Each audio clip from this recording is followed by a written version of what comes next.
we're back here at the Cover Your Assets studios having a great time. We're talking about investments today. Very, very exciting stuff. But who knew that you could start out in a near or total foreclosure situation, Craig Nestor, and be part of an investment? Well, that's how I found out, was representing families at the sheriff's sale, trying to fight off sheriff's sales, trying to help them do everything humanly possible to stay in their home. I uncovered truly that there's a bunch of stuff out there that's a great value. So how the sheriff's sale model works is you go down to the sheriff's sale and you have the dough in your pocket, and whatever's owed, the bank offers that amount. And if you bid $1 more, that property's yours. And there is a 6-month redemptive period. So families are allowed a 6-month redemptive period to redeem. And you can do that. And so the banks can redeem against me.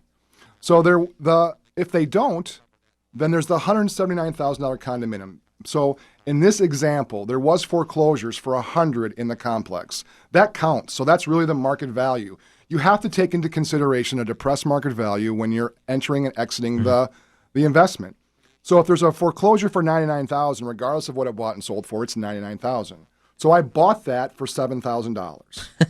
If the bank doesn't play defense against me, I can sell that for $80,000, be the lowest price one that's ever been in the history of that complex, and make that difference. So I will force the bank to play defense against me, and sometimes they do and sometimes they don't. And when they do play defense against me, I receive all my money back, a rate of return no less than 6%, my cost, my drive-bys, my broker price opinion, $500 in fees. So I actually can make money and not take the property. Who knew? Go ahead. No. So can you elaborate just a little bit on that and just explain to the listeners what a sheriff's sale is? Because not everyone knows what a sheriff's sale is and the timing of things. And then also explain the redemption, what that actually is. There's 2,000 notice of foreclosures a month in Minnesota. 2,000. Those numbers aren't going down. Those numbers have been consistent. But it is a different client. So the notice of foreclosure announces that there's going to be a sheriff's sale on this date where if you don't get current, if you don't pay this bill by this date, there's going to be an auction for your home. And that's held at the sheriff's department. And so there is that auction, and the bank will come with their chit or their check for that amount. If someone's bidding more than that, then they're the winner. They'll be the owner. That is an open sale that's held at that event. Let's talk about why that's important, though, because in Minnesota, you are on the title, you own your home right up until the last day of redemption in the final transfer. A lot of people you'll hear say, well, obviously the bank owns the house. No, the bank technically does not own the home, and there are states, you should know, where the bank does own the home. Those are deed of trust states. We are a mortgage state, and so consequently, the individual homeowner consumer is on the title, and the bank is bidding on the home, which is collateralizing their loan on the promissory note. So consequently, when the bank is bidding, they're trying to get the house back, and the foreclosure process is the legal process they must go through to actually get that home, but they got to go all the way to the end of the statutory redemption that we have here in Minnesota before they take it back. So when you're bidding on that home at sheriff's auction, and it's not going to happen in your driveway with an auctioneer or some nonsense like that. Or a guy with a gun. Yeah, it happens down at the courthouse. Chances are the only people who are going to show up is going to be the court-appointed trustee, and the bank's representative. Messenger service of the bank. It's a messenger service. Right. It's not even an attorney or a banker. It's the runner. And when somebody like Craig shows up, they're all wondering who is this person and what's going on because they're so accustomed to no one showing up at these auctions. But when they do, there are instances like Craig is describing where you may have a person with a first mortgage of $50,000 and or $10,000. I actually had this, and a $102,000 second mortgage. Well, the first position mortgage for less than $10,000 foreclosed on the property. The second bank had their own financial problems, and once the sheriff's auction bid happens, the first mortgage will generally bid what they've got outstanding on the loan, and in some cases less or more with interest and penalties and what have you. But the second bank was in such a distressed financial position, they didn't exercise their right to redeem, to buy it for more than what was bid at sheriff's auction. Literally, the investor who came in and bought that house put a lien against it, got first right of refusal, and was able to buy that house for $10,000, turn around and sold it in 3 weeks for $80,000. Gosh. Okay? Look, you don't go in thinking that's going to happen regularly, but that's the kind of stuff that Craig has privy to. He's able to see that happening before his eyes, and that's why, I mean, it's like being on the in the bullpen on the exchange in New York Stock Exchange. You see something happening right in front of you, and you can take advantage of it if you got the juice to write the check. Well, and we have months of advance notice. A notice of foreclosure is typically 6 weeks out, maybe it's 8. Right. And so we've already done title work, we've done the drive-bys, we've done the comparables. You know, working with Jason and Derek gives us a significant advantage. We know every foreclosure, every listing, every pending, every sale that's ever happened, so we know where the value is. Because remember, on an investment, it's how you enter.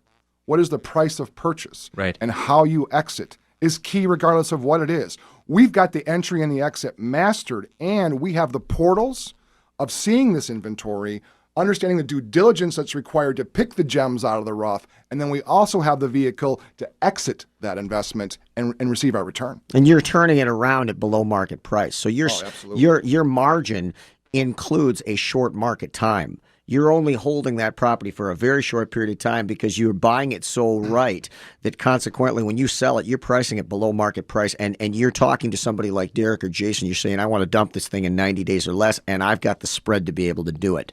Well, and it's not 90, it's 90 days including rehab. I mean, the actual for sale sign in the yard is less than a week. I mean, then you have to go through the purchase agreement and there's a closing process. But the actual time on market, less than a week. That's how we're going to aggressively price that. And you don't know how to price it like that unless you bought it like that and did your due diligence up front. And that's what we do with our investors. And see, this is the very critical thing to understand about Cover Your Assets and the team sitting here at the table today.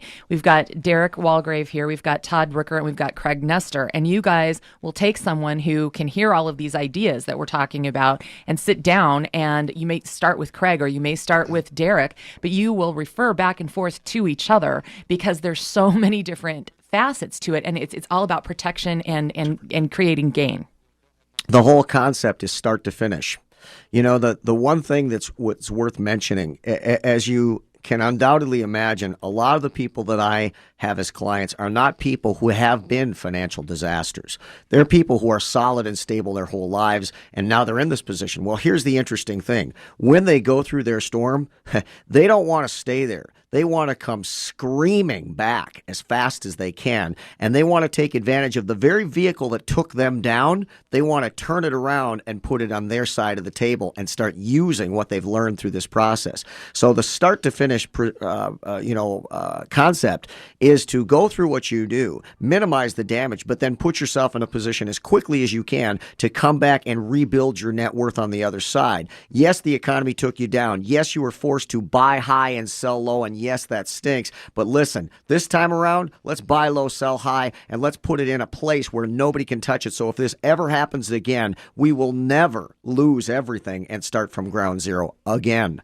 Strong. Let's do it. I like it. I definitely do. So, Craig, you deal with the people who are maybe facing foreclosure or in fear of it, but then you can also work them back around to helping them get into a completely new scenario. Absolutely. We're going to get them to mitigate the damages of the fall. Once we're there, let's rebuild their credit, get them on a power budget so they have some money, and then get them in a self-directed IRA and start investing. And so they can, look, everybody's a better person, and we're learning how to really control our money, but everybody wants their money back. It's really about the money. And both protecting it now, making more in the future, and not losing it if possible. So how does somebody get started, Derek? If somebody just heard us talking about investments today and they wanted to hear all of their options, what would they do first? Well, I think that's just it. I mean, there's a ton of investment options, and going all the way down to a sheriff's sale purchase of $7,000 to a triple net office building or retail of $10 million. And there's investment groups, there's a ton of opportunities and all facets throughout the real estate market that you can invest in. One of the things that we offer is a private consultation with the family. If it's in foreclosure defense, we do that at no cost. If someone's struggling, they don't need to pay us to understand what their options are. So if someone would like a private consultation, we have that for no cost if you're in the foreclosure situation. Very cool. And you consult with investors to help them choose a direction as well? Absolutely. And that's part of this group that we've put together. We know who and what they are, and not only the investment, the end game, the end game in this all too, with the contract for deeds and the people on the back end of these rental properties or contract for deed properties and investments. I mean, it's such an unbelievable opportunity right now to invest in real estate. When somebody comes to me, my job is to find out what they want to do and then tell them how to go about accomplishing their objectives. It's an unbiased approach to things. I don't make money on real estate. I don't make money on loan modifications, not selling investments or anything else. They tell me what they want to accomplish, and I tell them exactly how to go about it. If they don't like the investment with the real estate, well, that's fine. I've got Chris Tostenson who does the traditional investments, and he's phenomenal at it. But everybody that I'm going to refer to, Derek, Craig, are going to be superstars in their profession. All you've got to do is say, here's what I want to do, and I'll show you how to do it. And that's what we deal with here on Cover Your Assets, the new now. Craig, shout out. Pretty big day today. The 8th grade boys, New Life Academy, my little football team's going down doing some work today. Anytime you got Michael under center, you got Ab Quinn in the back.